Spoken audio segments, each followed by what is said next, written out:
can speak? Okay. I'm doing okay. This facility is pretty nice. One thing I would really like is a shower, but I feel like I keep missing the time.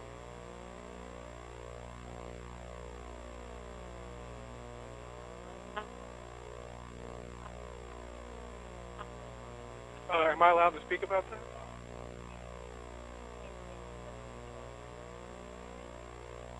Okay. All right.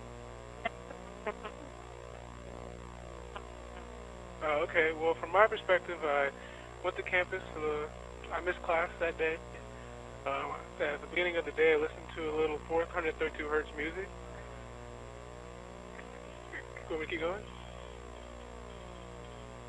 And then grabbed a little bit of the Bible, and then I was texting a few of my friends, and it felt a little off, especially one of my friends, Isaac Wendesson, and it just felt a little weird, like he felt like he had a little malicious intent with me, and he wouldn't tell me where we were studying, so he ignored me for like 2 weeks, and I was just feeling a little froggy with meeting him.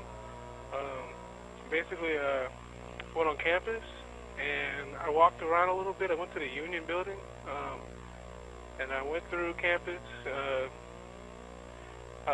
looking for him. He wasn't there, and then I went through the whole building, and not the whole building like on top or anything. Just went through it, and then went through the main hall of the building, and I walked around for a little bit, just kind of enjoying the ambiance.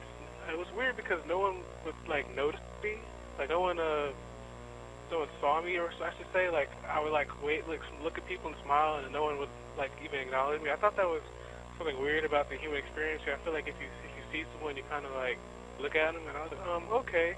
I've been feeling like that for like a week, and then I had my knife, and I was feeling a little like I said, froggy, because I know a lot of my friends carry guns and then open carry on campus. I was just feeling like I should be a little bit more protected because it seemed like I was either a threat or no one could see me. And then I was going through a campus, and I actually ran into someone, and I asked him, like, I bumped into him. I just said something about Jesus, and then he looked at me and he said, "What the hell?" And I was like looking around. I stood there, and he didn't even acknowledge my presence. I guess he felt like, from his perspective, he just fell down. He didn't even look at me, and I was like, okay. And then I just kept going, and then I went on campus some more around the Gregory Gym. And then I ran into someone. He said, "What the heck?" And I just kept going. I pulled out my knife because I was like, my heart started beating really fast, and no one moved. And then I like struck a table, and then no one acknowledged that I did that, and it kept going on with their conversation. And then everything, like, I guess, froze, and I kept going. And then everyone ran away. And I thought maybe it was because of me. And I was like, maybe I did do something, and I had like a gap in my perspective because I do have apparently epilepsy. And then I kept going to the gesture. I put the knife down, and then I was arrested. I had a dream where it actually like showed in my face. I thought maybe it was possible that I could have done it, but I didn't remember doing it myself, if that makes any sense. Because just like in my accident, like I took a turn, and next thing you know, there's a glitch, and I was hit, and I was like, did I take a turn too early? Because I don't recall doing it, and then the lady, I asked if she was okay. She, again, ignored if I was even there. And I was just like, is this me? Am I the one messing up? If so, then, I mean, I need to go to a hospital. Because, I mean, I talked to one of my lawyer's doctors that they went to evaluate me. And they said I might have schizophrenia and epilepsy, so I might need mental health counseling. So I was like, what? Is there really something that I'm like hitting? Because I am hearing slight voices, and it's really weird, but I don't really want to go into that too much.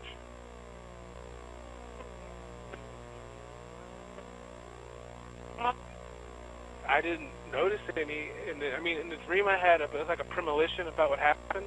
There wasn't any blood, kind of like a cartoon. But I kept going, and I looked at the knife, and it was completely clean, and I like wiped it off, and then like I had a cut on my arm, and I showed the police, and they couldn't really tell which arm it was on, and yeah, I didn't really recall any blood though. Maybe a little on the person I ran into though. Maybe a little. The second person, the third person I ran into in front of Gregory Gym.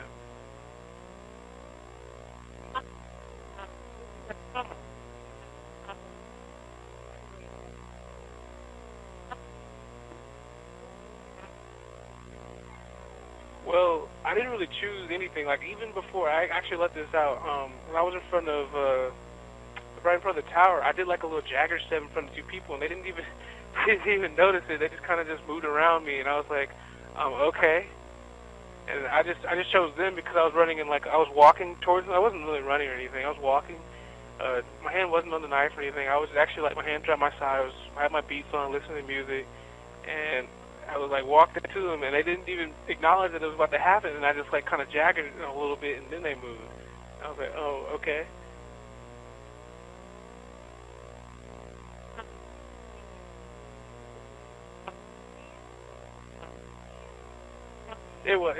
That's what happened. It was just everyone I ran into. Like I was just trying to find one person to end up seeing after I was arrested, and yeah,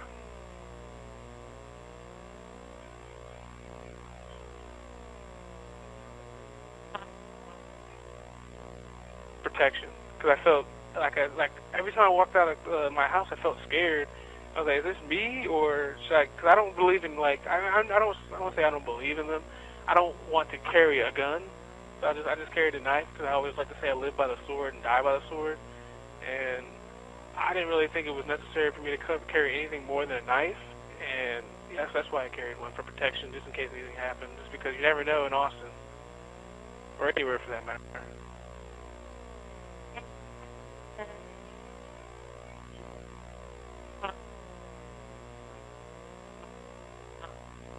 What was I thinking about it?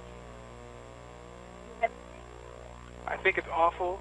I think if I'm found guilty, then I do deserve it. They did say that I might encounter death penalty, and if that is true, then maybe I do need to actually, pay the price for these crimes that I can't necessarily say I did, but I would believe if it did happen because there are things that go in my mind that I don't recall doing. And just like when I was before I had the medicine, apparently I ripped out my IV and pushed my mom and walked around trying to say, let me escape, let me leave. And I didn't remember doing that. And the next thing you know, I'm like on a bench. And then next thing you know, again, I apparently had a seizure before that where I was like calling out to my father about something weird, like in a childlike voice. And I don't recall any of this. This is things that are like going through my mind that I apparently do.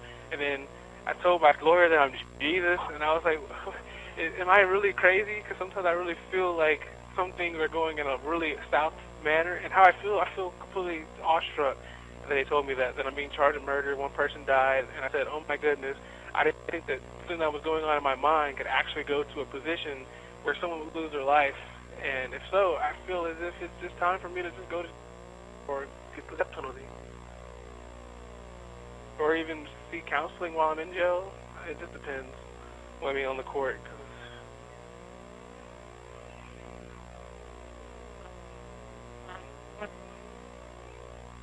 To the victims' families, I want to say the most I can say is I apologize, but I know that for them it's nothing in the cost of a life.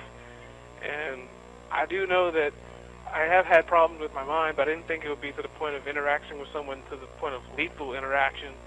And I do sometimes feel like my mind's at ease, and I'm not going to apologize for myself because I'm not going to say, feel pity on me. But I mean, if it is true, I mean, let me feel the court's wrath and let me just take all the punishment I need, just because I don't recall doing it. So it's like I'm not going to lie to save my own skin. I'd rather die for my sins. I believe in Christ. I'm a Jewish mystic, and I feel as if I really did do this, that I might have been the marijuana that I had in my life, and if it is the truth, then let me just face the fence.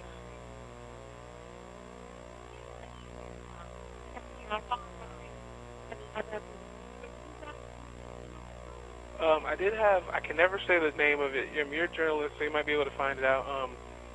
Oxycarbazepine, it's for epilepsy and seizures, and also Zoloft for anxiety, depression, and then the marijuana was just for recreational use. Mm-hmm. Yes. Yeah, I wouldn't mind telling you about that to a degree. I basically went there to see if I was diagnosable with anything, schizophrenia, anxiety, depression, to see if I was at risk for seizures, and it was a really beneficial course of events that I went through. I basically talked to people every day. We would talk about depression, how to fight it, all the things that would go with how to make sure that your psyche is good. Like I was there with people who attempted suicide, people who were there for previous accusations where they were addicted to drugs and committed really atrocious crimes. And it was just really helpful. I also met people who went through traumas such as rape and molestation, and it was just really good to have a conversation with people because I was facing I'm license suspended for the DWI because they thought that maybe because of my marijuana usage that when I was arrested that I couldn't perform the sobriety test, but I offered them the breathalyzer. I'll take the breathalyzer. I don't drink alcohol. I actually can't because I had a bariatric surgery, and it was just really helpful because I would go through, meet everyone. They gave us really great meals. The Bell County Metroplex Health Center was honestly one of the best experiences I've ever had in my life. I don't want to sound like I'm doing an advertisement for them, but it is a really good event that happened, and a lot of people I met there were lifelong little gaps in my memory that I'm actually able to recall these people, and they show me that life's not that troublesome if you can make it a beneficial experience. And it really showed me that I had serious problems that I needed to get through, and I was ready to accept all the facts of the court. I might lose my license, I might do any of that, but then that was before this incident.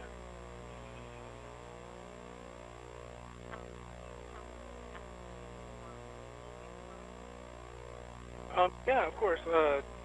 Well, when I was arrested, it was weird. Like, it was an incident that was happening on UT campus. The UTPD came in almost instantaneously. It was honestly kind of weird how fast it came because I was trying to call 911, and I tried to keep my car there. That way that we can have a little bit of an image of what happened. That way there's no questions about how the accident occurred. And it's weird because, like, I can't really perform the straight line test. I actually try to do it now, being completely sober or anything. I was sober for 4 to 5 days before it happened, which was weird because I thought I was under the influence of some drug or alcohol. And I actually have this thing in my hips where basically one of my legs is longer than the other, so it's really hard to put one in front of the other because I'm always using my right leg more. And my doctor actually said they might come and play with my, I might have to have a hip surgery later, but we'll see about that later. And basically I got arrested after performing the sobriety test to my degree. I thought I did it well, and I was the one who was hit. I was T-boned to my passenger side, and they still arrested me, and I didn't really know what to do after that just because I was arrested and they took me to the facility, and the other lady who I hit, they wouldn't let me speak to her, exchange information with her or anything. They just towed our cars away, and that's pretty much what happened then until I went to the facility where they held me for, I think, 3 days, 2.5 days, and then that was it.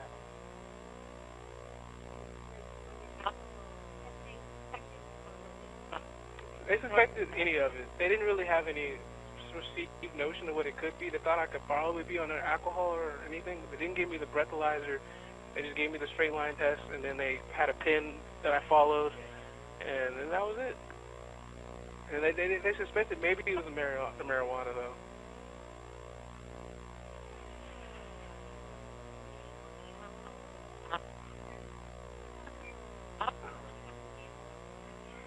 I grew up in Killeen, Texas for a majority of my life, but because of being in the military, I moved from Killeen to Hawaii to Virginia, a little California to meet some family over in the West, and then I moved back to Killeen, and I stayed there until I moved to Austin. When I lived in Killeen growing up, it was pretty, I was overweight growing up, and it made me, I was made fun of a lot, and it just kind of was something that I deal with. I mean, I always thought people just had their opinions about people, and I was just one of the negative opinion. And I eventually was able to look past it and play football, met some good people, met some good friends. I was never really that depressed, but I was still depressed. It was something that I kind of worked through. And eventually, I got counseling, and I was assaulted in my mall. It was weird because it happened, and I was like looking around. No one would help me. It was. I felt like weird, and I didn't really know what to do in the moment, just because like it was 3 people against me. One of them was like twice my size and about 5 inches taller. The other one, who was like their ringleader, he was a white dude. He was about 5'6", and it was just that incident pushed me back a lot. Like I had to get counseling, see a therapist about everything, and I felt unsafe for a while. And then eventually stopped playing football, and then college, I lost a lot of weight because of a bariatric surgery. And then my parents, they were always really great benefactors in my life. They always keep pushing me up. I didn't think that they were ever really making fun of me or any sort. They were always pushing me like and do well in school. I did pretty well in high school, did pretty well in elementary school and middle school. It was honestly, to say the least, it was pretty easy in certain states, just because like Virginia was a little ahead, which was great because in Georgia, I didn't say Georgia. Georgia was awful for me. It was probably one of the most troublesome experiences. I saw a dead body, saw a prostitute. I saw it all. Like it was pretty gruesome. And then it was in the ghetto, you could say.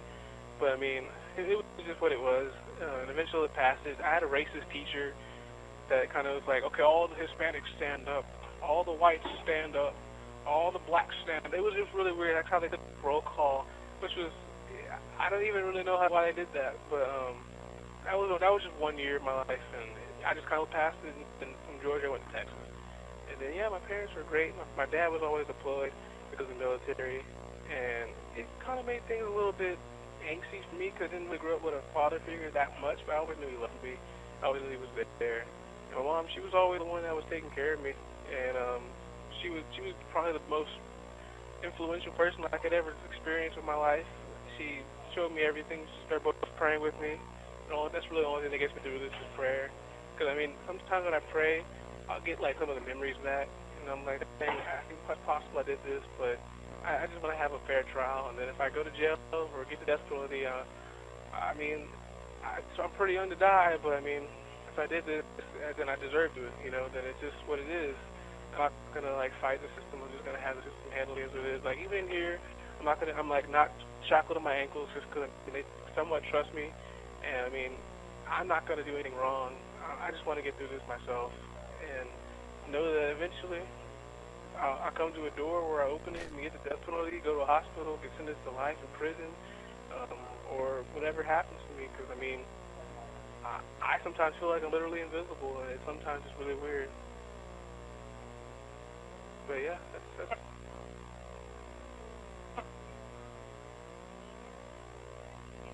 I was studying biology, and I had a minor in Spanish.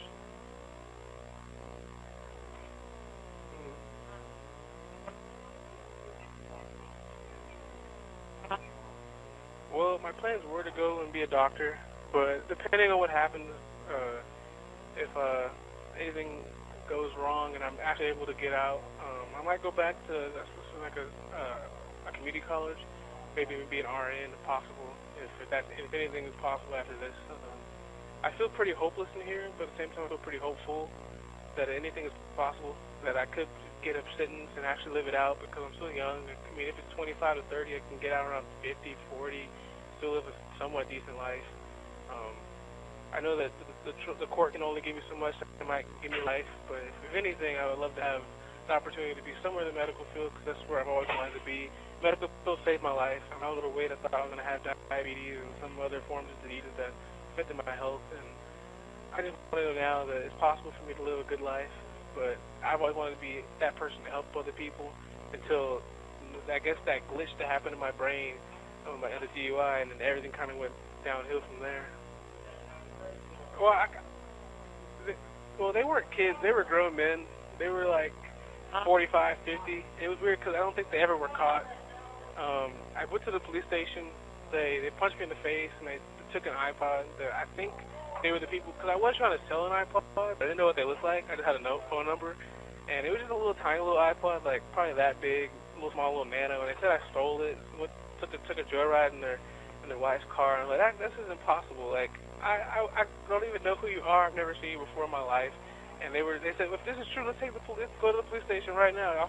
Follow me. He said, no, we're not doing all that. We're not doing that. I'm like, then obviously you're lying. And I was just like, come on now. But, I mean, that affected me to a point where I didn't even feel comfortable going outside for a while. But it just depends on how you look at it, because the counselor really helped me get through it.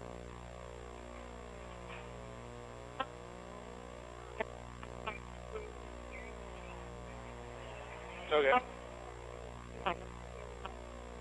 It's basically just a little bit of practicing martial arts, doing a lot of prayer, I have a slight view of the TV, so I like look at it a lot. And then there's a little context. It's just kind of like old Western videos, and then do some push-ups, eat food, and do a little bit of sleeping until I actually get a shower maybe, and get moved to the other facility where I have a Bible that my parents ordered for me. That's the only thing I ask them to order for me, and then be able to write them a letter.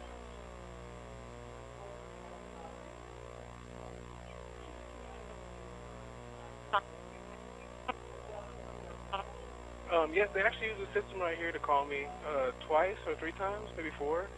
Some of the time they didn't go through, and also my lawyer came to visit me and told me about all the papers that I might need to sign and all the situations that might be on coming to me. They said that this might happen, that I might get interviewed by somebody.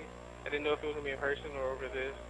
They said that there's basically just signs that's okay and that nothing can be used against you in a court of law, I believe, but I don't really know because she was just telling me a lot. It's hard to remember everything she said.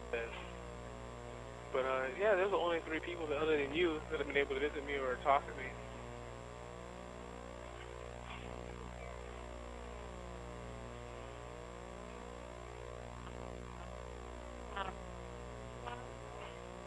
That I'm only the only thing about me that I really want to summarize. I always wanted to be a person to help, never a person to give back life, not a person to take it away.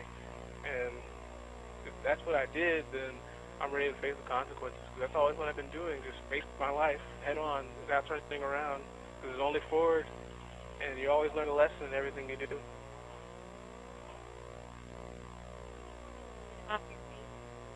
My faith has always been growing.